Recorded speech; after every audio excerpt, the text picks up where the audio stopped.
Naku, Lord, napag-iwanan na ako. Lahat sila yumaman na. Lahat sila may bahay na, may kotse na. Ako, Lord, wala pa rin. Natira na ako maghihintay. Kung ang best natin, ito, ang best ng Diyos, sobra-sobra at higit pa.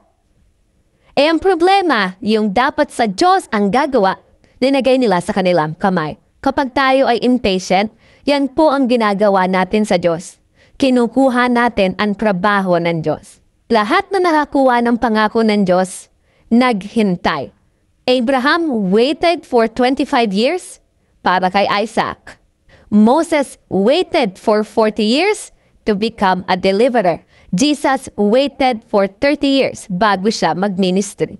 Kaya tayo pinaghihintay because God wants you to expect the best from His hand. That you leave it to God to decide what is best for you. God's greatest work is on the time na tayo ay naghihintay. God wants you better promises